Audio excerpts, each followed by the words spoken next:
What's going on, everybody? Mortem here, this time bringing you an early preview for Dying Light the Beast. The next installment, of course, in the Dying Light franchise following the launch of Dying Light 2 a few years back. And having played those previous installments, I've obviously been interested in this one. But a few things to know about this preview straight away. I'm obviously able to bring you this because I was provided access to it by Techland. And more importantly, that access itself was granted via streaming. So I streamed this to my PC via GeForce Now, which is important to mention just because, obviously the settings in there are a little bit limited. Like, it was 1080p as an example. On top of it not running on my own hardware makes, things like settings and performance hard to gauge, frankly. What's more, I did not have access to the full game, but rather what they provided access to was, I believe, the exact same demo that they had available at Gamescom this past week. So if you were there walking around the show floor, that kind of thing, you would have been able to have potentially played this yourself. What that means, however, is that basically they gave a 2-hour window to explore the map areas that they had available. However, none of the main quest was there, and in fact, the only quest at all was a side quest chain that was intended to give the entire thing a little bit of structure, but mostly it was a highlight of things like game mechanics. Now, with all of that said and out of the way, to give a sort of general idea of how I felt about this right here at the beginning, I would say that this early preview seems pretty positive. A lot of these mechanics and settings are more in line with what I was hoping Dying Light 2 would be. Everything down from, of course, bringing back Kyle Crane, instituting some of the driving mechanics we saw in the following, and all sorts of just little things like that. With that in mind, while I wasn't actually able to experience the story itself, I do have a little bit of story context to give you, as they basically explained what the opening is going to be. As I've already mentioned, we'll be playing as Kyle Crane, and more importantly, we're playing Kyle Crane as he has escaped from a lab where he was experimented on. If you've played the following, you'll kind of get the gist here, but basically he's got a portion of this zombie DNA in him these days,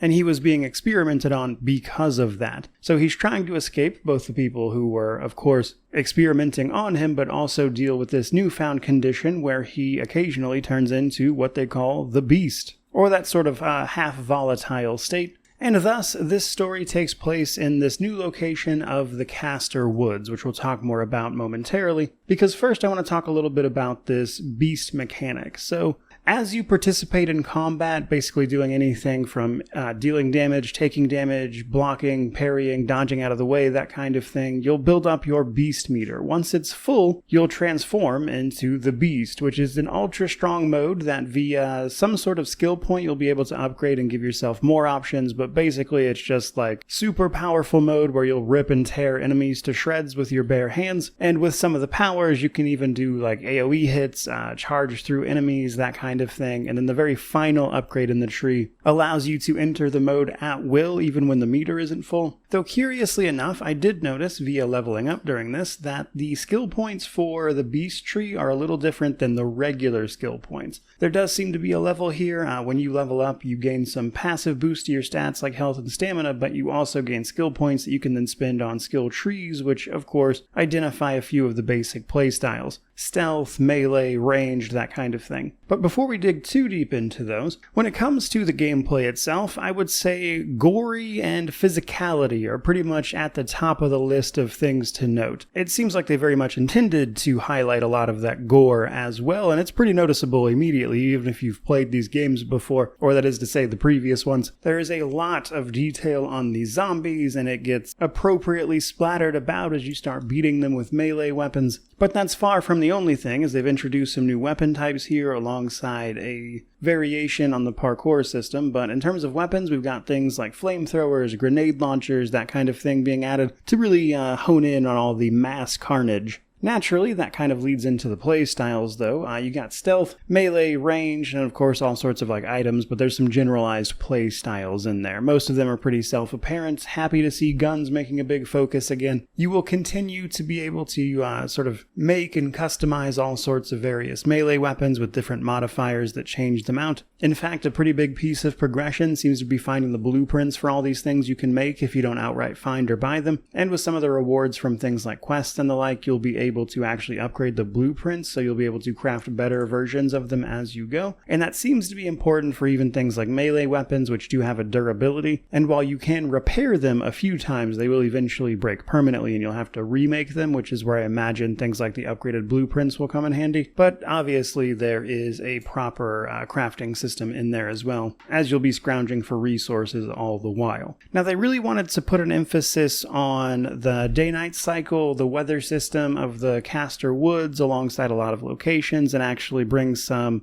I would say, more grounded elements back. And I think that really shows, especially in terms of like combat and things, both in terms of how you fight during the day versus night, and then places like the dark zones that you can find around, which are effectively like little mini dungeons where you can scrounge materials from. Now, the big thing here really is just the dichotomy of places that are dark versus times or places that it is light. So the day-night cycle here is obvious, but places like the dark zone as well, these places are extremely dark. You'll have to obviously use a flashlight to see at all, but of course your flashlight will help enemies alert to your presence, which means there's a bit of a back and forth there, especially if you're trying to go for a more stealth-oriented approach. Now, where this is going to come up a lot, of course, is the day-night cycle. So at nighttime, the area around Castor Woods becomes extremely dangerous, which does include more than just a city area. There is like some wooded and more wilderness areas around the city. Some of that was blocked off, so I couldn't explore all of it, but it is there. So nighttime is when all of the volatiles come out, and obviously if they see you, they're going to attack you. And the thing is, in this version, they are incredibly difficult to kill, which is going to be a feature of the beast here. So I actually made an attempt to kill a few of them. It is borderline impossible. They said it is technically possible to do, like they can't actually die technically, but the amount of resources you would have to pump into that is astronomical, which basically means the best thing to do generally is avoid them, which is obviously where the chase mechanics come in. So if you can't sneak around them and they eventually see you, you get put into chase mode where you essentially have to run back to a hideout where there's UV lights that will push them back. Otherwise, you're in for a real bad time. Now, what I thought was especially curious, though, is that outside of the day-night cycle, there is actually some other stuff with the Castor Woods in terms of like a weather system. I didn't see too much of this personally, but basically there will be, of course, weather like rain, fog, that kind of thing. And while fog is pretty basic, it just kind of limits general visibility.